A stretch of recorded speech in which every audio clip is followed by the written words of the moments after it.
नमस्कार विद्यार्थी आणि पालक मित्रांनो, स्वागत आहे तुमचं पुन्हा एकदा आपल्या यूट्यूब चॅनलमध्ये। तर पहा, आपला जो महाराष्ट्र स्टेटमध्ये BSc नर्सिंगचा कॅप राऊंड 2 होता ना, त्याचा रिझल्ट काल येणार होता, पण काही कारणानिमित्तानं गव्हर्नमेंट ऑफ महाराष्ट्रानं काल रिझल्ट अनाउन्स केला नव्हता। तर आज जो आहे तो कॅप राऊंड 2 चा रिझल्ट अनाउन्स झालेला आहे। तर ह्या अलॉटमेंट लिस्टमध्ये तुम्हाला नवीन कॉलेज भेटलंय का की जुनंच कॉलेज भेटलंय, आणि तुमच्या नावाच्या पुढे जर समजा रिटेन्शन मेन्शन असेल किंवा नो चेंज मेन्शन असेल किंवा नो प्रेफरन्स मेन्शन असेल किंवा मग EMD EMR येतंय, तर तुम्हाला कॅटेगरीचा बेनिफिट मिळणार की नाही किंवा कोणत्या गोष्टीचा काय अर्थ राहतो ना, त्याची एक सविस्तर माहिती मी तुमच्याबरोबर शेअर करत आहे। तर तुम्ही पूर्ण व्हिडिओ बघा, तुमचा प्रत्येक डाऊट या ठिकाणी 100% सॉल्व्ह होऊन जाईल। तर पहा, तुम्हाला सर्वात अगोदर या ठिकाणी एक विद्यार्थी दिसत आहे ज्याच्या नावापुढे की तुम्हाला या ठिकाणी OBC कॅटेगरीचा विद्यार्थी, पण याला ओपन कोट्यामधून जे आहे ते सीट अलॉटमेंट झालेला आहे ओपन कॅटेगरीचा। तर त्याच्यामुळे इथं जे आहे ते तुम्हाला EMD त्याच्या नावाच्या समोर दिसत आहे। तर EMD चा अर्थ काय राहतो की हा विद्यार्थी OBC कॅटेगरीचा होता, पण ह्याचं पर्सेंटाईल खूप जास्त होतं म्हणून याला ओपनची सीट अलॉटमेंट झाली, कारण ओपनच्या जागा ह्या सर्व कॅटेगरीसाठी राहतात, त्या कोणत्याही स्पेसिफिक कॅटेगरीला नसता। ही गोष्ट तुम्ही लक्षात घेऊ शकता। तर ओपन मधून सीट अलॉटमेंट झालंय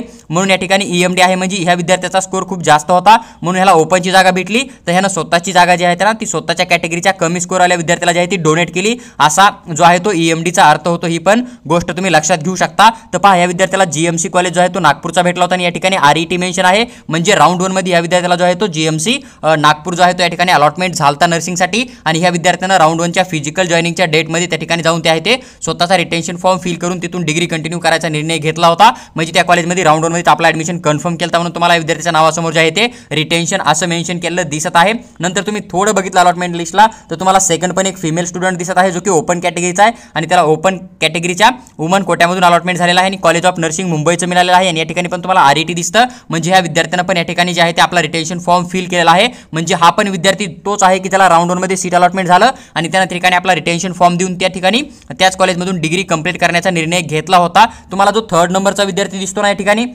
जो की 3ऱ्या नंबरचा आहे, या ठिकाणी तुम्हाला दिसून येतं की BJ नर्सिंग कॉलेज पुणे। तर ह्याच्यासमोर काहीही मेन्शन नाहीये, म्हणजे राऊंड 2 मध्ये फ्रेश अलॉटमेंट झालेला हा विद्यार्थी तुम्हाला या ठिकाणी बघायला भेटतो की राऊंड 2 मध्ये चॉईस फिलिंग केला आणि ह्याला BJ नर्सिंग कॉलेज पुण्याचं जे आहे ते अलॉटमेंट झालं, म्हणजे फ्रेश अलॉटमेंट ज्या विद्यार्थ्यांना होईल त्यांच्या नावाच्या समोर फक्त कॉलेजचं नाव आलं जातं। ही पण गोष्ट तुम्ही लक्षात घेऊ शकता। नंतर तुम्ही थोडं खाली बघितलं तर या ठिकाणी GMC नर्सिंग नागपूर तुम्हाला अजून एक बघायला भेटतं, आणि सामने नो चेंज तुम्हाला बघायला भेटतं, म्हणजे ह्या विद्यार्थी जो आहे याला राऊंड 1 मध्ये GMC नागपूर जे आहे ते BSc नर्सिंगसाठी भेटलं होतं, पण ह्या विद्यार्थ्यांना कॉलेज जॉईन केलं आणि बेटरमेंटला अप्लाय केलं, आणि हा जो आहे तो राऊंड 2 मध्ये ह्यानं अदर जे गव्हर्नमेंट कॉलेज असतील ते टाकले होते, पण ह्याचं त्या कॉलेजमधून बाकीच्या कॉलेजमध्ये जे आहे ते कुठल्याही प्रकारे बेटरमेंट झालेलं नाही आहे, म्हणून ह्या विद्यार्थ्याला तोच कॉलेज अलॉटमेंट झाला आहे। आता ही गोष्ट झाली की तुमचं जर बेटरमेंट नाही झालं तर देन तुम्ही काय करायला हवं, तर तुमचं जर बेटरमेंटच होत नाहीये तर देन तुम्हाला काय करणं आहे, सरळ वेट करणं आहे। तुम्हाला 3rd राऊंडची ज्यावेळेस चॉईस फिलिंग ओपन होईल त्यावेळेस तुम्ही 3rd राऊंडचा चॉईस फिलिंग करणार आहे आणि 3rd राऊंडच्या ऍडमिशन प्रोसेसमध्ये पार्टिसिपेट करणार आहे। तुम्हाला कुठल्याही प्रकारची काही प्रोसेस करायची गरज नाही। एखादा विद्यार्थी त्याला राऊंड 1 मध्ये एखादं कॉलेज भेटलंय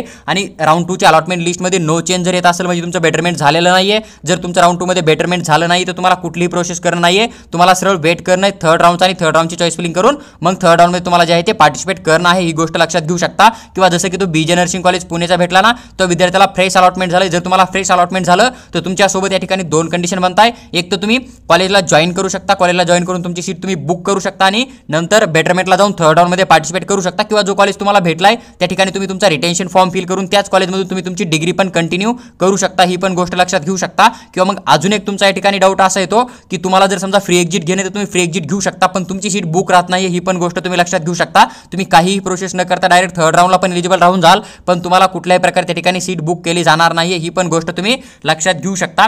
पहा, तुम्ही जर ही लिस्ट थोडी खाली बघितली तर तुम्हाला एक विद्यार्थी दिसत आहे, त्याच्या नावापुढे तुम्हाला GMC नर्सिंग नागपूर दिसत आहे आणि नो प्रेफरन्स असं दिसत आहे। तर असं का बरं येत आहे, कारण ह्या विद्यार्थी जे आहे याला राऊंड 1 मध्ये GMC नागपूरचा कॉलेज अलॉटमेंट झाला होता, राऊंड 2 मध्ये हा बेटरमेंटला जाणार होता, पण नंतर ह्याचा डिसिजन जो आहे तो बदलला असेल की मला राऊंड 2 मध्ये पार्टिसिपेट करणंच नाहीये, मला बेटरमेंट नाहीये करणं, म्हणून याच्या नावापुढे जे आहे तुम्हाला नो प्रेफरन्स असं दिसत आहे। म्हणजे याने राऊंड 1 मध्ये कॉलेज भेटला होता, कॉलेज जॉईन केला, बेटरमेंटला अप्लाय केलं, पण राऊंड 2 चा चॉईस फिलिंग या विद्यार्थ्यानं केला नाहीये। मग त्याचा तो पर्सनल प्रॉब्लेम असू शकतो, किंवा त्याला डेट माहिती नव्हती, किंवा मग त्याला रूल माहिती नव्हते, काही ना काहीतरी मिस झालं, यानं कुठल्याही प्रकारे राऊंड 2 ची चॉईस फिलिंग केलेली नाहीये, म्हणून नो प्रेफरन्स ज्याच्या नावासमोर नो प्रेफरन्स येतं ना, तर त्या विद्यार्थ्यानं कुठल्याही प्रकारचा चॉईस फिलिंग केलेला नाहीये। ही गोष्ट तुम्हाला त्या ठिकाणी 100% दिसून येत आहे। तर हा झाले समजा काही शब्दाचे अर्थ।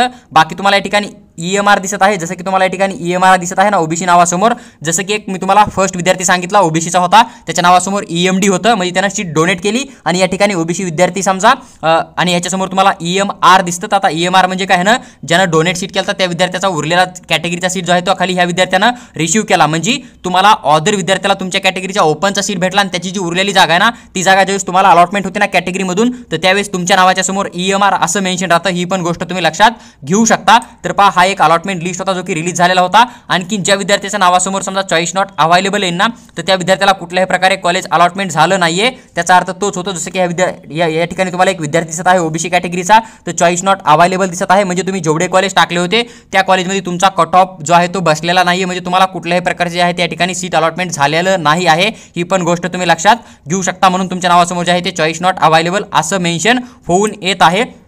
पहा आता हे झाले की तुम्हाला जे काय समजा तुमच्या नावासमोर जे काय अदर वर्ड्स आलते ना त्याचं मिनिंग काय होतं. तर आता तुम्हाला सीट अलॉटमेंट झाला असेल तर तुम्हाला प्रोसेस काय करणं आहे.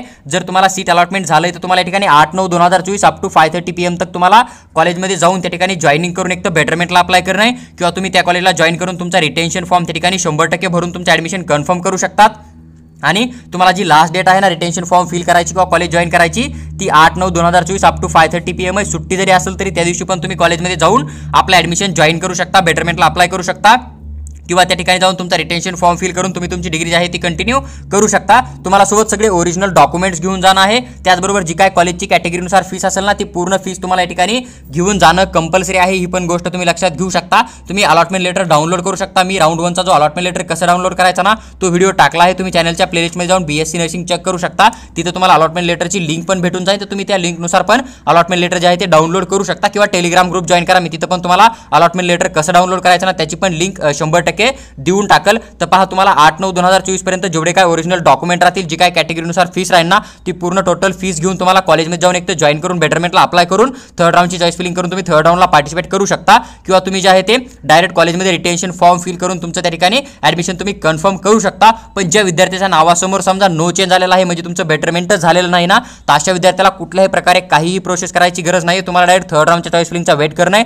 तुम्हाला थर्ड राऊंडला चॉईस फिलिंग करणं आहे. तुम्ही 100% थर्ड राऊंडसाठी एलिजिबल होऊ शकता. किंवा एखाद्या विद्यार्थ्याला ठिकाणी कॉलेज भेटले पण त्याला ते कॉलेज नकोच आहे, त्याला ते कॉलेज जॉईनच करणं नाही, तर देन तुम्ही फ्री एक्झिट घेऊन पण जो आहे तो थर्ड राऊंडमध्ये पार्टिसिपेट करू शकता. तुम्हाला काही प्रोसेस करायची गरज नाही. तुम्ही घरी बसल्या बसल्या पण त्या सीटला सोडून देऊन तुम्ही थर्ड राऊंडला जाऊ शकता. पण नंतर तुम्हाला ती सीट तुमच्याकडे ठेवली जाणार नाहीये.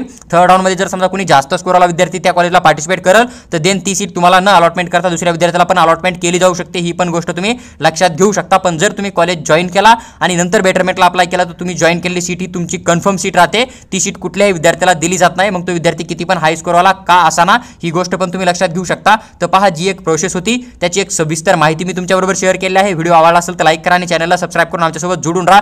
जर तुमचा अजून काही डाऊट असेल समजा बेटरमेंट बद्दल किंवा मग नो प्रेफरन्स नो चेंज बद्दल, तर तो पण तुम्ही कमेंट बॉक्समध्ये कमेंट करून सांगा. आम्ही त्याचा रिप्लाय तुम्हाला करण्याची 100% कोशिश करू, किंवा मग त्याच्यावर एक सविस्तर व्हिडिओ बनवून तुमच्याबरोबर शेअर करण्याचा नक्की प्रयत्न करू.